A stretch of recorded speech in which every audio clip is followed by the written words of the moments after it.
Lo primero es daros las gracias a los que estáis presentes esta tarde.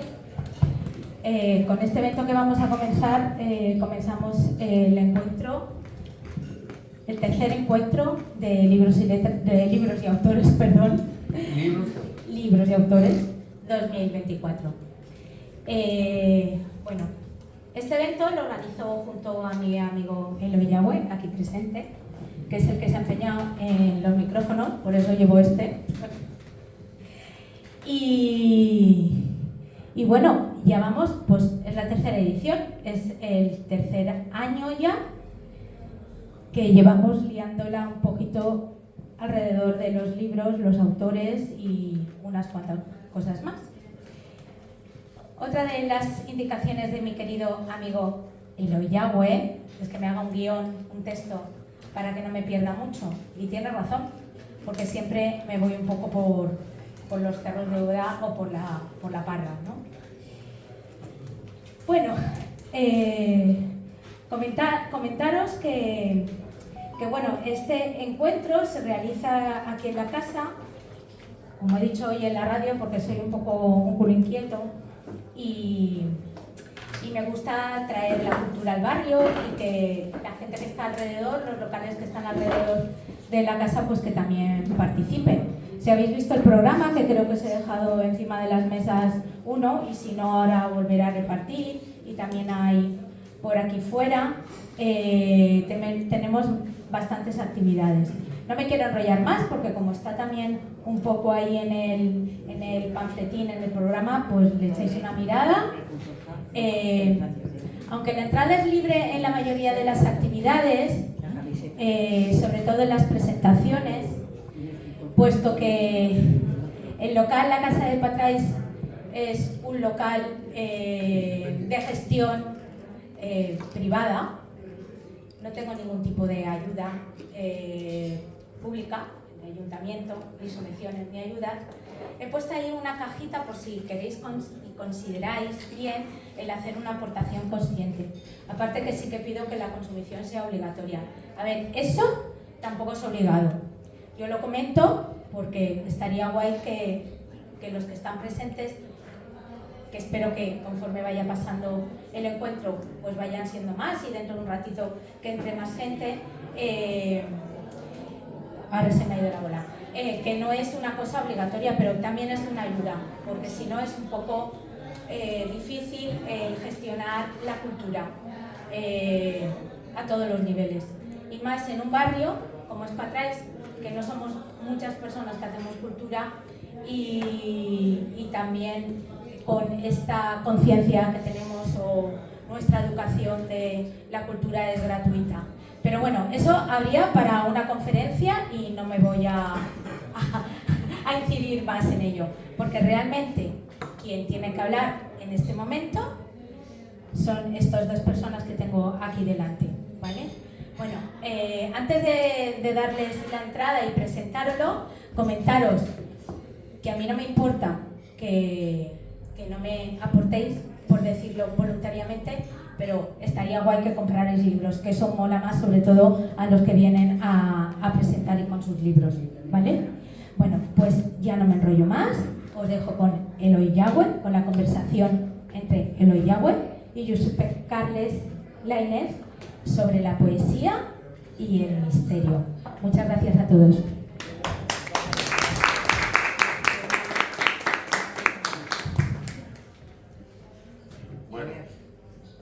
Buenas tardes.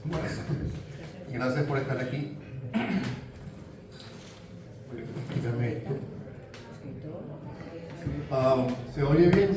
¿Se oye? Sí. Muy bien. Siga. Bueno, bienvenidas, bienvenidos y afines. Hay una puerta de salida, hay una salida de emergencia por allí, por si acaso. Sí, buena arranca. Buena arranca. A Carmen se le pasó decirle que había las salidas no tiene tantas como un avión, pero se puede salir corriendo por allí. Tranquilo, nos salvamos. Bueno, la verdad, yo me siento muy contento de estar esta tarde aquí con Josep Carles Lainez. Para quienes no me conozcan, bueno, mi nombre es Eloy Yagüe Jarque. Jarque, no es Jarque, no. Jarque. Sí, justo. Qué curioso, ¿no? Curioso. Sí, sí. Como es que las chicas que van a ver ahí, los retratos, estas fotos que hizo José Carles, la modelo se llama Coral Ejarque. Jarque. Pues, fíjense. Si me oyen, si les parece extraña mi forma de hablar, es que yo, si bien soy valenciano, nací en Cabañal, viví muchos años en Venezuela y por ese motivo hablo así. Y si hay algo que digo que no entiendan, por favor levanten la mano y me preguntan. No tengo ningún inconveniente. Como decía Carmen, pues este es el tercer encuentro que hacemos de libros y autores. Encuentro, libros y autores. Le hemos quitado la D, todas las Ds. Porque la idea es precisamente que las personas puedan tener un acceso más directo con los creadores literarios, con los autores, con los escritores.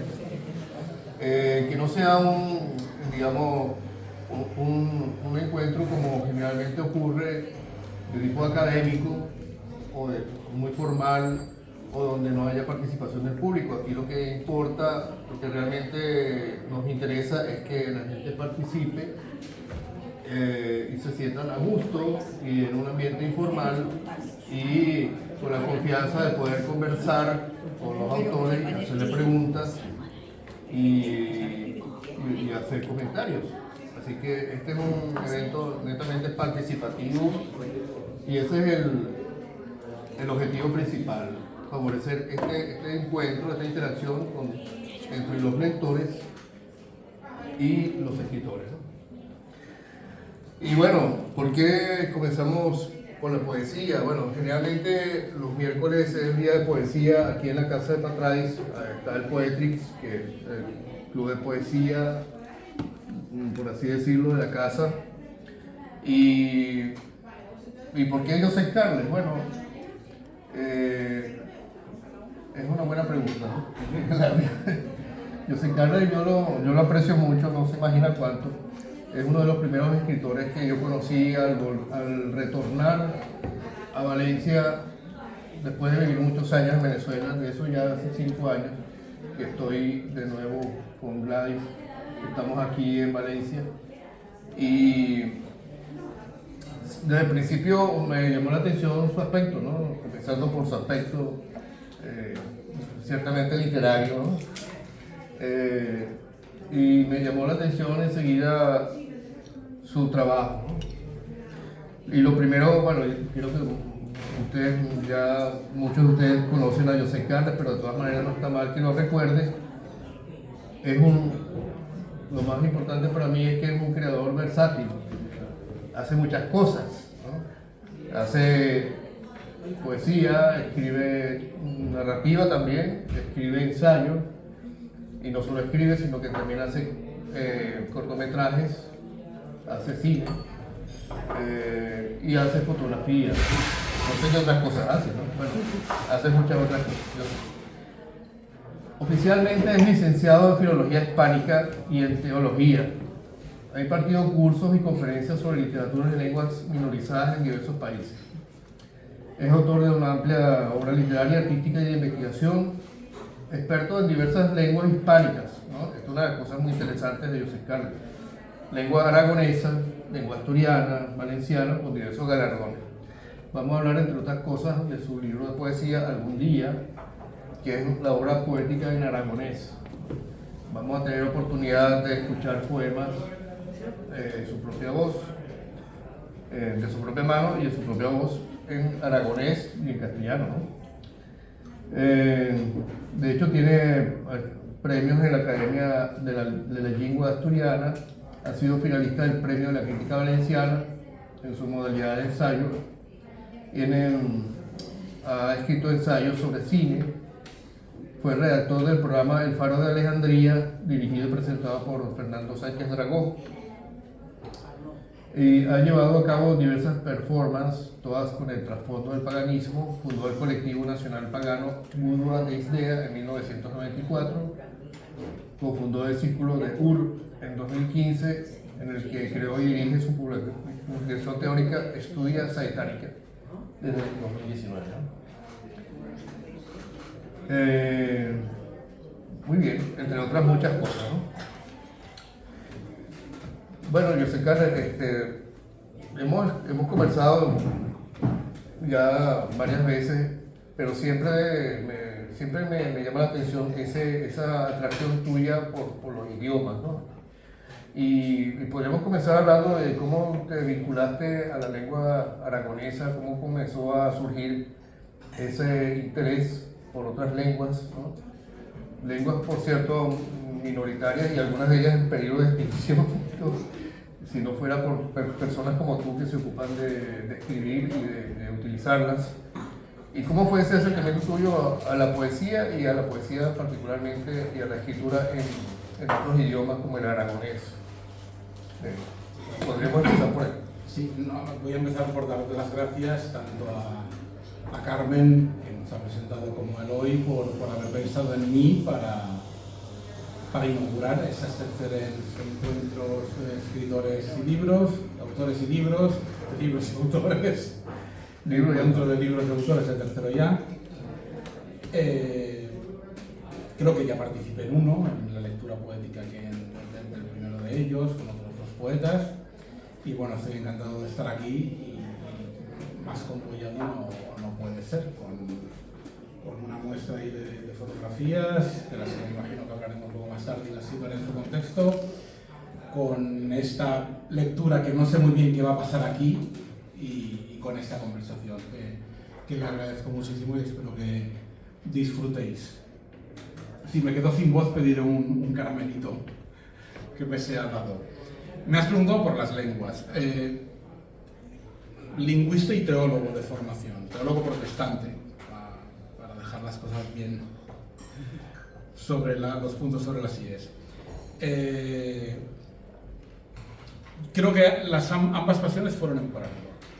Yo me acuerdo que a los 12 años, cuando ya te tocaban a la puerta y venía un testigo de Jehová, o dos testigos de Jehová, fueran hombres o mujeres, yo abría la puerta y me ponía a hablar con ellos porque me regalaban la revista o había que pagarla, la Atalaya o Despertar.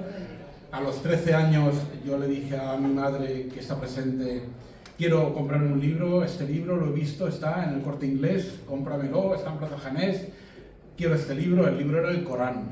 O sea que a los 13 años yo tenía los libros de Jehová y el Corán. El interés por la religión fue inicial. Y por las lenguas, yo creo que en paralelo un poco más tardío. Cuando yo empiezo a escribir a los 14 años, aunque bueno, en español había escrito antes, pero cuando empiezo a escribir lo que pretendía ser poesía, a los 13, 14 años, me doy cuenta, y las repito siempre las mismas palabras, porque son esas, de que hay una serie de palabras que yo quiero poner en los poemas, porque son de vivencia mía, pero estas palabras no aparecen en ningún sitio. No las encuentro en los diccionarios. La palabra rocha, nosotros somos de Caudiel, del Alto Palancia. La palabra rocha no está. Rocha es una cuesta, una pendiente. La palabra cado es una madriguera, como cau en valenciano. La palabra rollo, que es rojo, rollo en el castellano aragonés de allí. Como esas muchas, y expresiones. La expresión en negativo está fosilizada, pero el no cal lo decimos 20.000 veces en mi familia. No cal que vengas, no cal que llames, no cal que se lo diga, no cal que abras la puerta, no hace falta que. También comparten castellano y catalán, y valenciano, pero no se utiliza de una manera fluida. No, existe el no cal, pero no el cal. Nadie dice cal que vengas, no cal, siempre está, por eso está como fosilizado. Entonces yo empecé a mirar todas estas palabras, todas estas expresiones que decíamos y que decimos y que dices sin darte cuenta. Es decir, me sale aquí una cosa roja y me ha salido una rollura. O sea, son muchas, y me imagino que cada pueblo, que cada zona, pues tanto por la zona de Orihuela con la influencia murciana, como por la zona más castellana, como en La Mancha, también tiene un léxico muy abundante. Ahora bien, ¿qué ocurre aquí? Que como fuimos repoblados por la zona aragonesa y no solo fuimos repoblados por aragoneses, sino que además la afinidad que existe entre el Alto Palancia y la comarca de Gúdar-Jabalambre, ya en la provincia de Teruel y en Aragón, es de las más fuertes que puedan existir en toda Valencia, desde Castellón a Alicante, con regiones o comunidades limítrofes. Añádase a esto que mi abuelo sí que era aragonés, era de un pueblo cerca de Calamocha, en la comarca del Jiloca, ya pasado a la ciudad de Teruel, que tenemos familia y que yo empecé a reunirme por este interés por la lengua aragonesa con un grupo de personas aquí que estaban estudiando todos, era el rol de emigrants aragoneses en Valencia, en el año 88, 89, 90, pues bueno, desemboqué en lo que estoy convencido y estaba convencido de que era la lengua, digamos, madre de ese dialecto erosionado y casi inexistente y que en 40 años ha desaparecido prácticamente, o lo hablarán personas mayores cuando no las oiga nadie o cuando crean que no se pueden reír nadie de ellos por decir pro, ya tengo pro, o agora vamos a hacerlo, las formas que tienen de hablar que se intentan corregir porque piensan que no es castellano bien hablado, cuando no es castellano, es que era otra cosa antaño. Así que este es mi atractivo, viene de la necesidad de escribir, de expresarme y de decir, bueno, ¿esto qué es? Pues eso era aragonés. ¿Y cómo tu acercamiento a la escritura fue a través de la poesía o de otro género? ¿Cómo fue tu acercamiento en general a la literatura? Mi acercamiento a la literatura fue a través de la música. La música es porque yo quería ser a los 13 años, quería ser compositor, no quería ser escritor, ni pintor, ni fotógrafo, ni nada. Yo quería componer. O sea, los grandes nombres, mis nombres fetiche en los años, cuando yo tenía 14 años, en el año 84, eran Pierre Boulez, Karl-Heinz Stockhausen, Yanis Xenakis, Bruno Maderna, Luigi Nono, estas eran John Cage, la pura, vamos, el paraíso para mí, era aquello a lo que quería yo aproximarme. Pero como estaba convencido de que a los 14 años yo ya era una persona vieja que había echado a perder toda su vida porque no había empezado a estudiar música con 6 años o 5 o menos, pues la dejé un poco y entonces me dediqué a la literatura. Sí que como estos compositores eran muy experimentales, sí que jugaban, había, no diría arte intermedia, pero casi, partituras que son como cuadros o incluso partituras que son texto. Vale. Bueno, nunca es tarde. Sí, la dicha es buena. Y de paso la literatura, particularmente la poesía, es música también, ¿no? Sí, yo empecé por la poesía. Fíjate tú, como esto no tiene un guión establecido, ¿por qué no nos lees un poema? Yo hago lo que quieras. Vamos a hacer una experiencia singular que es... Pero, ¿sabes? ¿Lo voy a elegir yo o lo elegir? Bueno, como tú quieras. No, sí. Yo tengo algunos marqués, estos los leí y me gustaron, los marqué, pero puede ser cualquiera. La experiencia singular es que lo va a leer en los dos idiomas, en castellano y en aragonés. ¿No tienes ninguno del final que está en castellano-aragonés? Eso no te han puesto tantos. Bueno, no, escógelo tú si quieres. Castellano. El merengue en el jardín algún día... No, mira, me llama la atención que te haya gustado eso. Algún día porque es el que le da... Sí. A ver, del final lo voy a leer de esta última sección, que es el año 2000, que publiqué en la revista La Esencia Aragonesa del Centro Aragonés de aquí. De este libro fue presentado en Navajas, en Alto Palancia, la ciudad o el pueblo más chic, con mayor pedigrí de la zona. Fue presentado allí en el club de lectura que dirige José Antonio Torres, un hombre dinamizador hasta allá, con encuentros literarios, encuentros poéticos ahí en Navajas, y fue muy hermoso porque, claro, cuando empecé a leer en castellano-aragonés, la gente que había, el público, me entendía.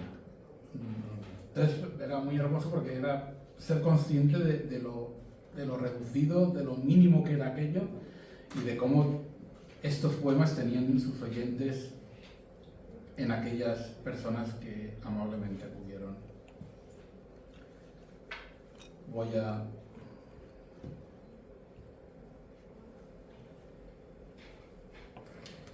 leer uno de aquí. Sí.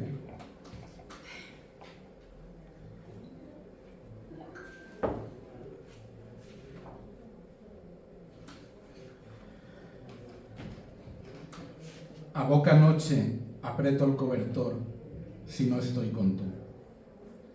Aturullado despierto entre las luces que esclarecen la casa y escullo la calor, la vasca y la mareta. No conozco así el nevasco que cae o la trona hiciendo cribazas en las manos del amor. Los chachos del lugar bajan a escape. Cáicabas antiguas topetando en los cristales. Y este es. ¿Le traduzco? Bueno, sí, por favor. Al anochecer aprieto el cobertor si no estoy contigo. Atontado o aturullado despierto entre las luces que iluminan la casa y reparto el calor. La vasca y la mareta son dos maneras de decir el bochorno. Entonces el bochorno y el bochorno. y el bochorno. No conozco así la nevada que cae o la tormenta haciendo grietas en las manos del amor. Los chicos del lugar, los chicos del pueblo bajan rápidamente.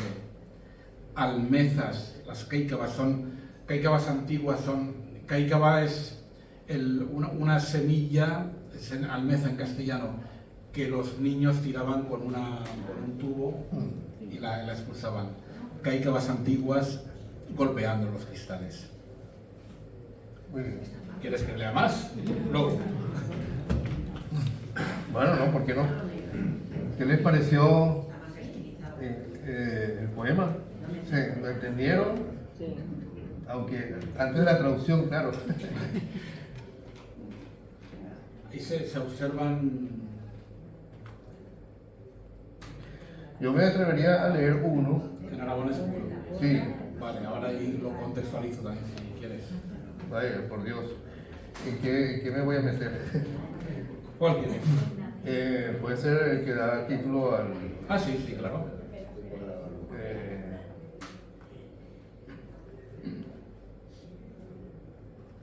Este me gusta mucho, Supe desear. ¿Cuál? Supe desear. Ah, bueno, pues.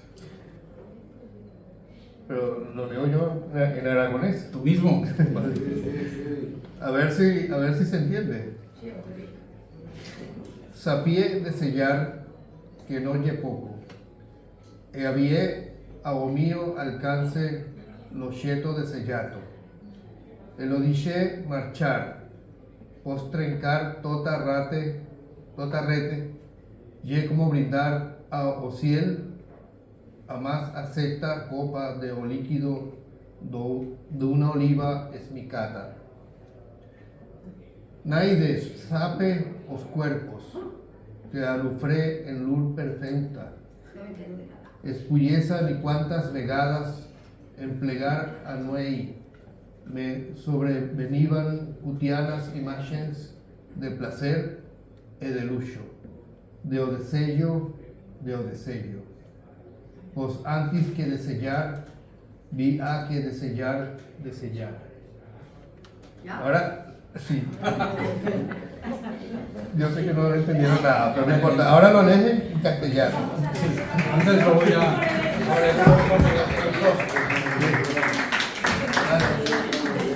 Ahora léelo en castellano para Creo que lo voy a contextualizar antes. El poema forma parte de un libro del año 92. Y es el que. No lo abro, porque aquí no está. Esto es una antología. Del año 92, titulado Peruigilium Veneris, que es un poema tardío es un poema de la antigüedad tardía, que es la velada de las fiestas de Venus. Y aquí son pequeños poemas en prosa puestos en la voz de Safo, pero de un modo muy culturalista, de Safo, de una Safo que vivía en la época en la que vivió Safo, siglo VI, ¿no? Antes de Cristo, y de una Safo actual. Por eso se mezclan las dos mujeres que están deseando.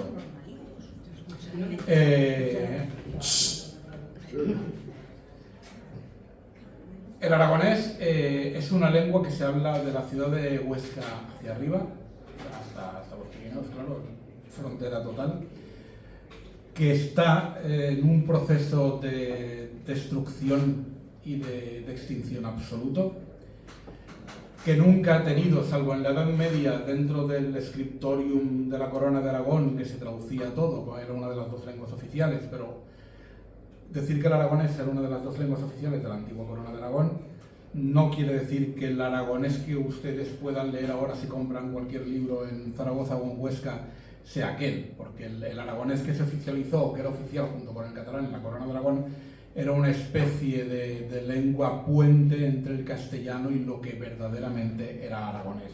Ha habido también discrepancias entre los lingüistas que se han ocupado de ello, de si todo lo que se había hablado desde Huesca hacia abajo, o más abajo de Huesca, era el mismo aragonés que todavía se conserva en el norte de Aragón, o era dos lenguas paralelas distintas, eran dos romances similares, pero no el mismo romance. El aragonés está actualmente ahora no me sale la palabra. Dialectalizadísimo, era lo que quería decir. Es muy dialectalizado. Vale. Y ahora si me trancaré con ello no lo diré. Está muy dialectalizado. Los paradigmas del artículo, por ejemplo, son distintos en el aragonés occidental. Si conocen la zona del Pirineo Ostense, la zona de Hecho, por ejemplo, Guansó, con la zona central o la zona oriental, que es ya lindando con la Ribagorza catalana y con algunos dialectos cuya inscripción es dudosa. Algunos dicen que es catalán, otros decimos que es aragonés, otros dicen que es una microlengua y es una lengua puente, como el benasqués, por ejemplo. Es decir, el aragonés ha habido una tradición literaria muy escasa, muy reducida, cada vez se encuentran cosas, pero, por ejemplo, del siglo XV hay un poema, del siglo XVII hay 3 o 4, algunas coplas de más, luego ya vienen las pastoradas, que es teatro popular, pero con el aragonés, por desgracia, y no tanto con el asturiano, que sí que tiene una tradición continuada desde Antón de María Reguera, que también aparece tarde con respecto a la literatura gallega, a la literatura occitana del sur y a la literatura española. Lo que encontramos, digo, en aragonés es aquel aforismo famoso que a mí me gusta, de Ernst Jünger, que dice que con la progresiva decadencia de la cultura, la historia de la literatura será un listado de nombres, sin ningún tipo de vínculo entre ellos o sin ningún tipo de valor estético, porque solamente estarán ellos. En la literatura en aragonés, menos en la de asturiano, pero en cierto modo también, en algunos siglos la literatura es eso, un listado de nombres, porque es lo único que puede haber. A partir de los años 70, un grupo de intelectuales comenzó a pensar en la posibilidad de que ese aragonés que se había hablado dialectalizado, que todavía se hablaba, que todavía tenía cultivo literario por algunos prohombres, Beremundo Méndez Coarasa, por ejemplo, que escribía en cheso, es de lo más exquisito que tenemos en el siglo XX, decidió normalizar, decidió trabajar por un aragonés que se llamó común, un aragonés común, que es en lo que está escrito este libro. El primer poema que les he leído está en castellano aragonés del Alto Palancia. Si van ustedes a cualquier lugar del Alto Palancia o del Alto Mijares, no irán a oír hablar así a nadie. Claro, esos son poemas que están forzados, poniendo todo el conocimiento, todo aquello que podemos conocer de la lengua y que los separa o la hace identificable en un poema. Lo que tenemos en el aragonés común, que les ha leído Eloy, sí que es una lengua creada pues como el euskera batúa o como en menor medida un catalán estándar o un gallego estándar. Entonces, dentro de este contexto, y lo siento si me he alargado demasiado con nombres porque se me va el santo al cielo y me pongo a hablar, este grupo de personas creó una norma que es la que hemos venido utilizando hasta ahora quienes hemos escrito en aragonés. Yo no sé si merece la pena leerlo, sí que lo leo también, o lo traduzco, o ¿El mismo que yo leí? leo otro. ¿Leo algún día? Bueno, Vale. Leo un poema que se titula Algún día, bel día, y que da título al poema, y el libro. al libro y a la antología. Y también a la sección del libro Algún día.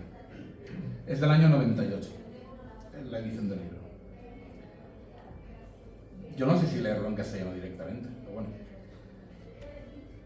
Yo no villera en casa, pero dimpués medición, que me va trucato un amigo pabellenos. Un amigo do conasa peba dende feba moito. Quedemos en una céntrica taberna, de camín a una reunión que a ver vayo más tarde. As riallas, os abracos e os recentanos a vida. Cuando pasemos tal a sección de novedad, o silencio prenor artificial morfuga. Cosa dicinos, un viaje, una antiga novia. Hora y media de impuesas, tornemos ahora fundianos con los cuerpos y a luz morediza las carreras. En aplegando a la cantonada, a encasiado de mans, te escribiré de Inglaterra, yo cambio de color de semáforo. Esto en castellano dice, algún día, yo no estaba en casa, pero después me dijeron que me había llamado un amigo para vernos. Un amigo del que no sabía desde hacía mucho. Quedamos en una céntrica cafetería, de camino a una reunión que tendría yo más tarde. Las risas, los abrazos y el contarnos la vida. Cuando pasamos a la sección de novedades, el silencio llenó la artificial atmósfera. Nada que decirnos. Un viaje, una antigua novia. Hora y media después volvimos a confundirnos con los cuerpos y la luz mortecina de las calles. Al llegar a la esquina, el apretón de manos, te escribiré desde Inglaterra y el cambio de color del semáforo. Muy bien.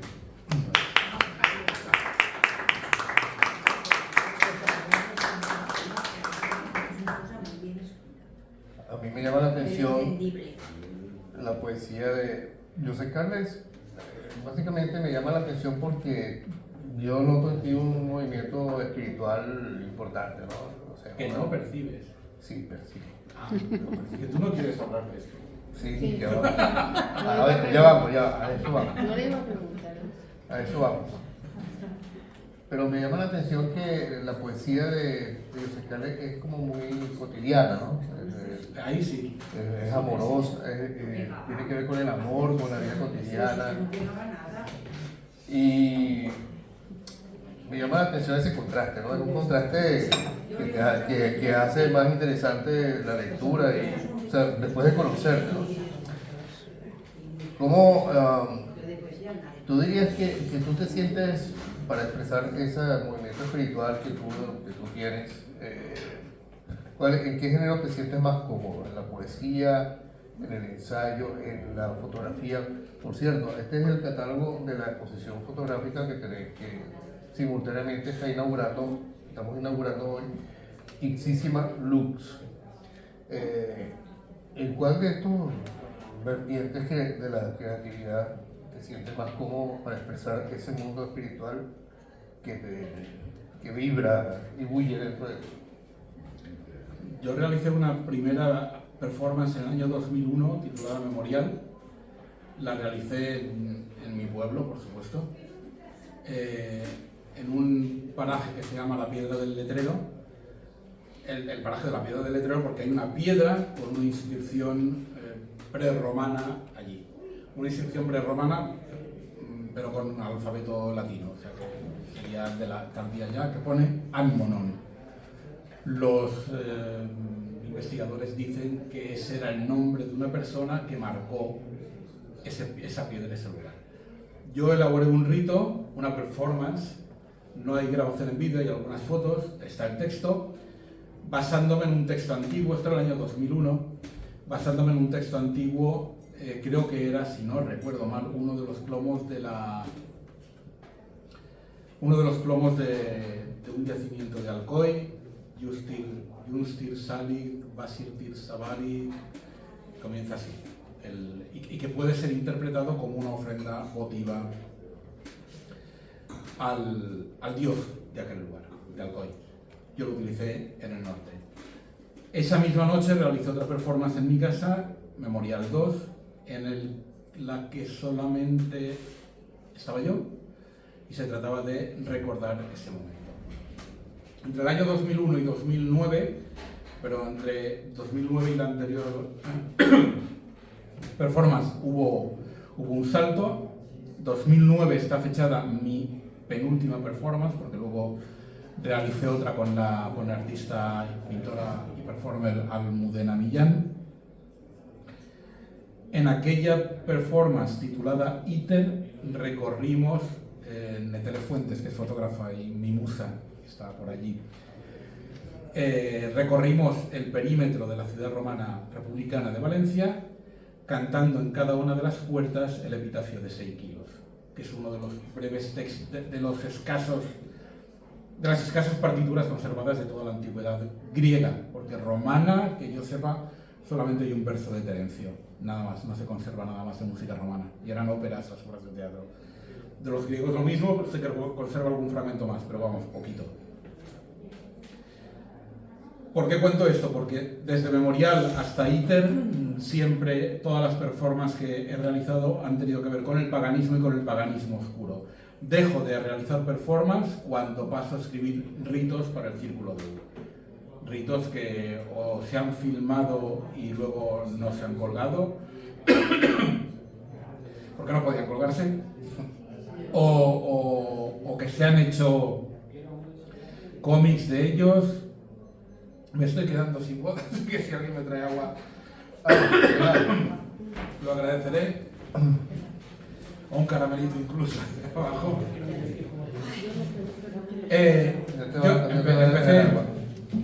Empecé a... Dejé de hacer performances cuando hoy... Ahí tengo caramelitos en mi... Esperemos el agua.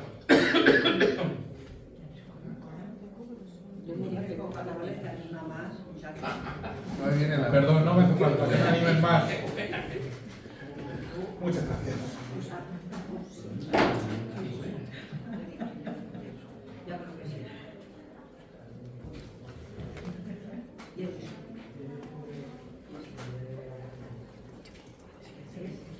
Es que lo que viene es intenso, ¿no? Por eso.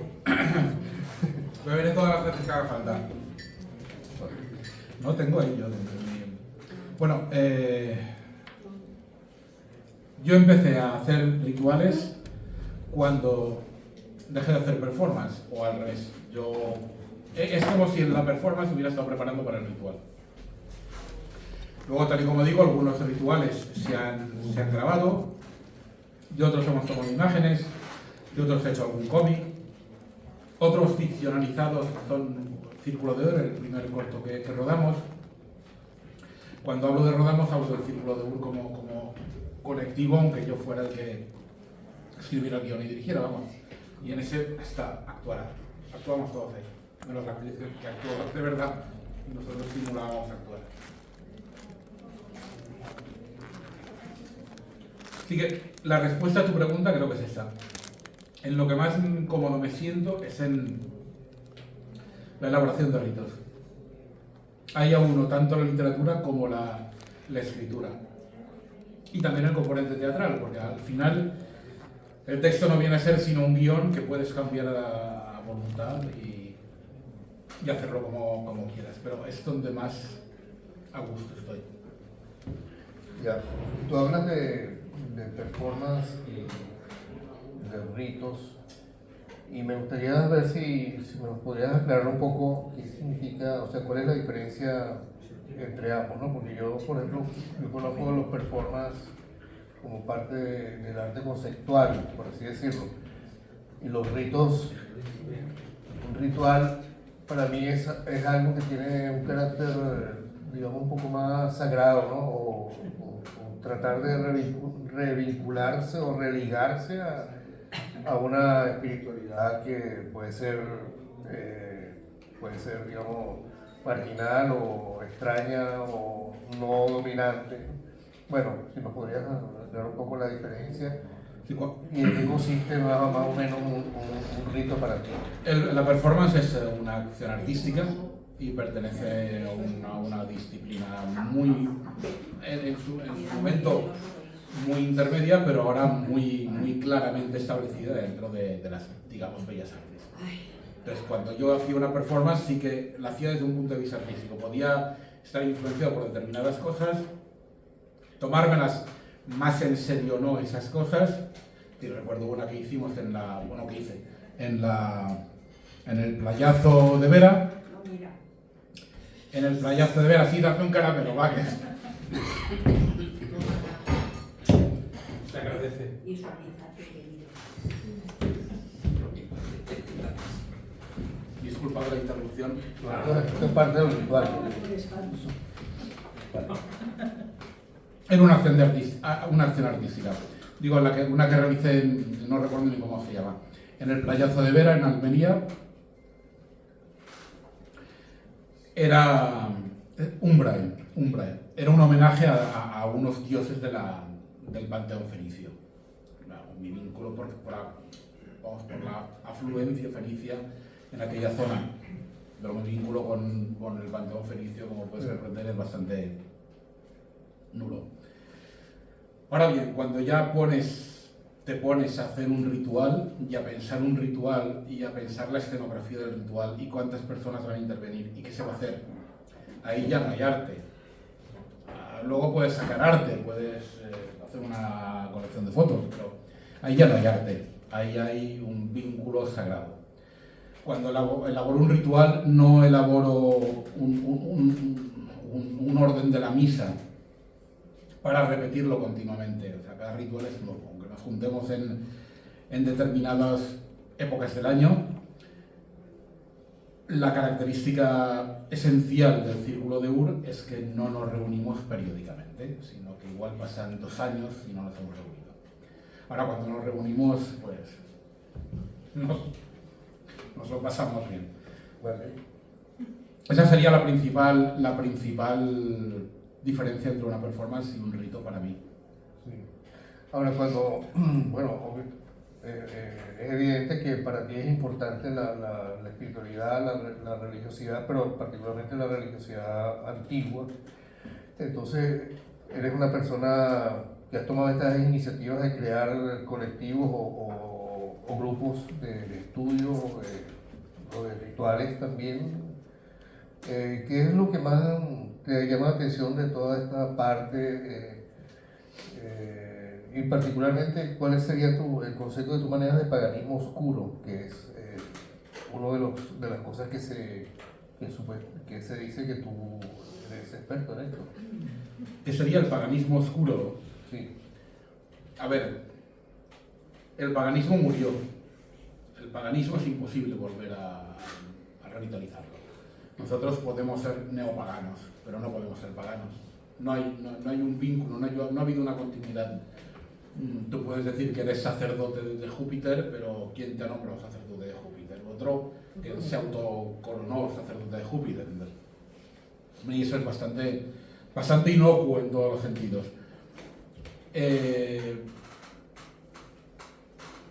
Con respecto, y muchos de vosotros pensaréis, está hablando del paganismo greco-romano. Bien, vale, me vale igual el germánico, incluso el lituano, que es el último que se extinguió. Cuando aquí llegó Jaime I en 1238, en Lituania aún eran paganos, oficialmente. O sea que si eso nos hubiera pasado aquí, lo tendríamos mucho más cerca, pero con esa distancia de 800 años aún. El paganismo no se puede recuperar, ninguno. Yo soy así de claro. No podemos ser paganos, podemos ser neopaganos. Pero ser neopaganos, ¿qué quiere decir? porque te pones a adorar ¿a qué? Entonces lo que pretendemos desde el paganismo oscuro, identitario, que es la otra palabrita en danza, es conscientes de que es imposible recuperar nada porque fue destruido. Si no quedan libros de los ritos que se hacían en Roma o en Grecia, imagínense ustedes lo que puede quedar de los pueblo celtíbero, del pueblo ibero, del pueblo tarteso, del pueblo lusitano, el lusitano antiguo me refiero, cántabro, astur, los aquitanos, de los umbros, de los oscos, de los etruscos, es que ya por extenderme a Europa nada, no queda nada. Entonces todo tiene que ser invención. Entonces si todo va a ser invención, pues inventémonoslo. Y es donde entra ahí digamos el punto, la fricción artística. Digamos que la fricción artística. Sí que hay otro punto de inflexión. El paganismo étnico de los diversos pueblos de Europa, porque si yo quisiera saltar a los pueblos animistas de África, a las religiones de la América precolombina, pues sería no solo una usurpación, sino algo que tendría menos sentido. Si lo tuyo ya no es, o sea, si tú no puedes decir, aunque yo digo, y el otro día, a ver con quién lo estaba diciendo, vale, sí lo puedo decir. No fue una discusión, pero sí que decía, no, Roma no existe para nadie. Bueno, no, yo soy romano. Yo me considero heredero del Imperio Romano. Lo que se llama ahora Europa es Roma. Hay una continuidad que no se ha perdido nunca. Hablamos latín, porque hablamos latín. Si decimos que hablamos castellano en vez de latín, es una mera convención, porque la lengua nadie ha dejado de hablar la misma lengua, con lo cual seguimos hablando la lengua que hablaban hace 2000 años, pero muy evolucionada. Pero el hecho de que nos podemos entender con un portugués, que casi es la misma lengua, o con un italiano, demuestra que hablamos latín. A pesar de mi amor por el paganismo, pues bueno, el imperio es cristiano desde hace milenio y 700 años, con lo cual también has nacido en la religión mayoritaria impuesta por el imperio de Roma. La fuente del derecho occidental es el derecho romano, todavía se estudia. Entonces hay una serie de elementos. La arquitectura, pues bueno, Ricardo Bofill en el cauce del río Turia hizo columnas romanas, que incluso un arquitecto que no diera el nombre le puso ahí una pintada Quo Vadis Valentia. Pues eso, volvíamos hasta el siglo XIX, los grandes edificios están hechos a emulación de los romanos y de los griegos, y en la escultura pues lo mismo, y el teatro es teatro, si la novela es novela y la poesía es poesía y la elegía era elegía. Entonces, quien quiera ver una cesura muy grande entre Roma y nosotros, pues bueno, pues respetaré su opinión, pero no la comparto, desde luego. Digo, por un lado tenemos este paganismo, por un lado tenemos en los paganismos étnicos, el lituano que les he comentado, el de los pueblos germánicos, el de los pueblos célticos, que también les queda bien poco, el paganismo de la antigüedad, que es el que también nos viene de la antigüedad grecorromana, que también nos viene con todos estos elementos. Pero luego hay un paganismo que sería el más popular, que sería aquel contra el que los poderes cristianos, tanto eclesiales como políticos, lucharon, que es el más popular, el que luego desembocaría en las cazas de brujas, que no eran brujas, que podían ser a lo mejor parteras o mujeres que se dedicaban a cortar hierba, sanadoras. Ese elemento, ese otro paganismo, es el que también desemboca en lo que hacemos. Adorar a Júpiter, adorar a Taecina, adorar a Epona, digo nombres de Júpiter, no, de divinidades celtíberas, puede quedar impostado. Ahora bien, no recuperar, sino ponernos en la situación de qué efecto nos causan ahora a nosotros que nos sentimos de un determinado pueblo y de unas determinadas tierras, ¿qué efecto causan esos nombres? ¿Qué efecto causan esas ciudades antiguas? Esas lenguas que en el caso del celtíbero más o menos se puede saber qué quiere decir por la comparación con las otras lenguas célticas, pero en el caso del ibérico, nada. Poco a poco los investigadores, y aquí en Valencia tenemos los más sobresalientes, poco a poco van diciendo esto quiere decir esto, esta palabra quiere decir tal, pero de ahí van aislando elementos de la lengua, pero de ahí a una transcripción absoluta nos falta mucho.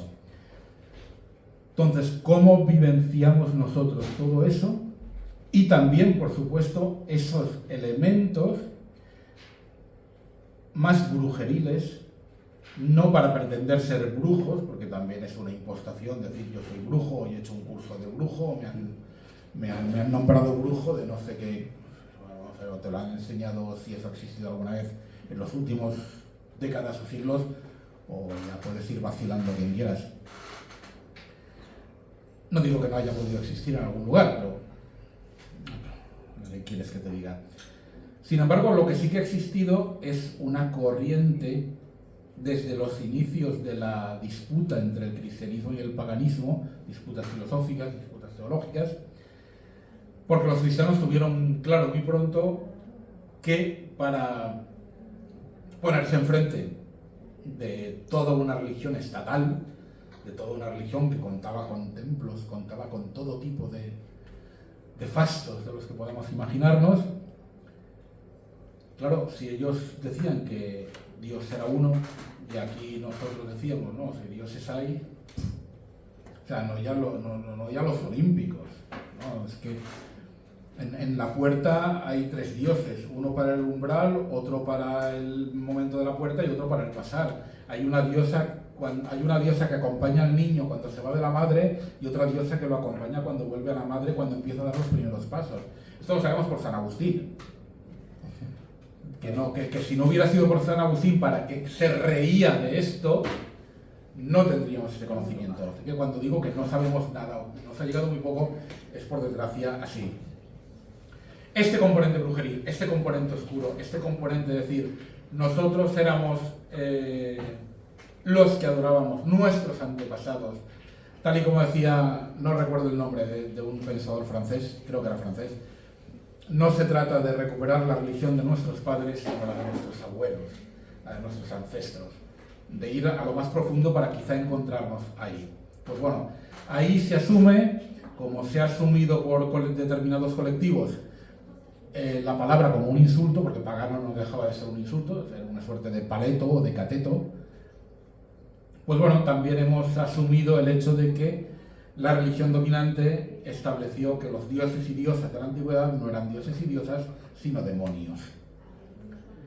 Y ahí es donde entra ese componente oscuro, ese componente de decir, bueno, pues vamos a jugar con estas armas que vosotros mismos nos estáis dando. Igual que gracias a ti, San Agustín, conocemos el nombre de estas diosas tan bonitas, ¿no? De que cuando el niño empieza a andar y se va de los brazos de la madre es una diosa la que lo acompaña, y cuando el niño vuelve a los brazos de la madre es otra diosa la que lo acompaña. Pues bueno, todos esos que os daban miedo nosotros los vamos a subir. Y de ahí el contenido, a veces también muy vintage, visto desde la época, desde nuestra época, de las fotografías, de los cortometrajes y de los ritos. Sí, y de las narraciones, ¿no? Como este cuento del bosque no se sale, es un cuento... Que lo escribí primero en valenciano, del bosque no se sale, y luego, dado que el excelente dibujante, que es Antonio Martínez Sarrión, Mortimer, es de Albacete, lo sacamos también en castellano. Aquí en el libro están en el libro en valenciano, y esto, perdón por la pausa publicitaria, hay 4 o 5 dibujos en negro. Aquí ya se vino arriba Antonio, y muy bienvenido arriba, porque a raíz de esas fotos no las voy a mostrar, a raíz de la reflexión sobre cómo podría, en lo que se ha vendido y no sé si a quién se le ocurrió decir que era el primer cuento satánico para niños. Pues bueno, siguió a la filósofa Rosa María Rodríguez Magda. Se le ocurrió lo del primer cuento satánico para niños. A raíz de ahí, Antonio Martínez Sarrión Mortimer elaboró una serie de dibujos extraordinarios con los que hizo una exposición en Albacete cuando se presentó hizo una exposición en Albacete cuando presentamos el libro. Estaba esta exposición aquí. Y bueno, ahí están en color y ahí ese dossier. Ahí también se incorpora, por supuesto. Ahí es la historia de una iniciación. Es la historia de una iniciación que es muy políticamente incorrecta, aunque se lee muy dulce. No sé si contar porque es políticamente incorrecto. No cuento. Todo parte del misterio. Pero Cuente solo la mitad. Pero ahí están, es una niña que realiza un viaje iniciático porque sus padres le han dicho que es hora de que entre en el círculo de Ur. Y entonces la niña la dejan, esto es al principio, así que no... La niña la dejan a la entrada de un bosque y desaparecen. Y la niña tiene que salir del bosque. Pero, tal y como le irán diciendo los personajes con los que se encuentra, del bosque no se sale. Y bueno, y luego tiene todo un desarrollo de por qué. Sí. Vale. En este punto, por supuesto, les recuerdo que pueden en cualquier momento hacer preguntas, comentarios, intervenir. Ya falta poco para que... No, yo igual estáis seguros, ¿eh? Estoy aquí hablando. Nadie, ¿te ibas a decir algo? No. Iba a preguntar como dijiste tú mismo, Sobre no tu vas a hablar camiseta. de esto y señalaste tu camiseta, pues no Esta sé. es una camiseta que me regalaron Joaquín y Carla, Joaquín Calomarde, que también escribe. Joaquín Calomarde, hijo. Su padre también escribía. Es uno de los grandes ensayistas valencianos. Me lo regalaron Joaquín y Carla, esta camiseta, porque sabe que Es satánica. no es satánica. Esta es de la provocación. Es decir, No, no está. el dios cornudo Cernuros es el dios cornudo de los celtíberos. Como el círculo de Ur tiene su templo en Soria, por favor, como el círculo de Ur tiene su templo en Soria, nos centramos mucho, ya han mencionado, en divinidades celtíberas. Soria tiene Numancia, Soria tiene Tiermes, Soria tiene una gran cantidad de elementos que la hacen de un atractivo muy grande. Y lo que uno se encuentra cuando pasea por los montes de Soria son esto. Muchas cabezas, cuernos. Pero Cernuros era el dios cornudo, era el dios protector de los bosques. Ahora bien, esa imagen del dios cornudo es el que luego la tomó el cristianismo para decir, esta es la imagen del demonio, esta es la imagen del mal. Cuando en su origen no había nada. O sea, el pensar que un dios cornudo es el mal para un judío, porque pues Jesús era judío, no era otra cosa, pues es caer en la trampa de ellos, porque no, el dios cornudo era el dios cornudo, no era el mal, no tiene nada que ver con la figura del adversario de la Biblia hebrea ni del Nuevo Testamento. Vale. O sea que hay una recuperación de la... Hombre, no voy a negar que jugamos con la provocación. Claro. Sí, claro. La revista se titula Estudios Satánicos. Le hemos metido una E ahí, saetánico, pues bueno, por Satán y por Set, que era el dios también del egipcio, con lo cual podríamos decir aquí, mira, estamos entre lo satánico y lo pagano originario de Egipto. Vale. Bueno, todo el arte, el arte es el reino de la libertad, ¿no? Aquí podemos precisamente, tal vez para terminar, porque ya nos queda poco tiempo, ¿no? Quería hacerte una pregunta un poco personal. Bueno, todo ha sido personal. Sí, pero tal vez un poco más personal, un poco más de desnudarte. Ya lo he hecho, ¿eh? ¿Has Tres tenido...? performances ya lo he hecho. Sí, claro. No lo dudamos. ¿Sientes que has tenido en tu vida alguna vez, te sientes un iniciado? ¿Has tenido alguna vez una revelación, una iluminación que tú puedas decir, o sea, una experiencia espiritual profunda que te haya abierto un mundo diferente al que conocías hasta ese momento y que te haya encaminado por esta senda que estás recorriendo en este instante? Ostras, es una pregunta que no sé si tiene respuesta. A ver, en ese plan de revelaciones a partir de aquí hay un punto de inflexión en mi vida, a lo mejor he tenido muchas. No te sabría... Lo que se me ocurre decir ahora es Cuando conocí a Rosa María, tú... aquella... Bueno, sí, claro, eso sí, desde luego. Aquella revelación. Dado que estamos aquí ante una serie de carteles que quienes vean esto más tarde no lo verán, pero ustedes sí que lo pueden ver, que son imágenes me imagino que creados con inteligencia artificial, de obras de Pascual Envídanos. Eso es de Juan Miguel Aguilera. ¡Ah, por Dios! Que va a venir precisamente... Pues, perdone Juan Miguel Aguilera, que no nos recordaremos, yo a él sí, porque nos conocimos, bueno, 30 años hará, 30 años. Uno de los grandes escritores de ciencia ficción de España y que tenemos en Valencia. Bueno, pues digo que para seguir con este ambiente de ciencia ficción, aunque no de space opera, aunque también tiene, me gustaría responder con una de las frases emblemáticas que dio Philip K. Dick en el memorable discurso que realizó en Metz cuando lo invitaron ya al final de su vida y cuando empezaba a ser un escritor reconocido, que es que hay muchas personas que dicen recordar vidas pasadas. Yo les puedo decir que recuerdo vidas paralelas. Pues bueno, no quizá en ese sentido, pero no he tenido ninguna revelación que me sitúe en la tesitura del... No, es que no me lo Camino creo. de Damasco. No, a lo mejor sí muchos caminos de Damasco. Sí muchas cosas que te dicen, no, por ahí vas bien. Por ahí no, pero por ahí vas bien. O esto cómo lo vives tú. Esto qué de impostado es. Esto cuánto te repugna. Yo no me puedo meter por ahí porque esto es muy atractivo. Estoy pensando en determinadas cosas que no voy a decir porque no quiero que nadie se sienta ofendido.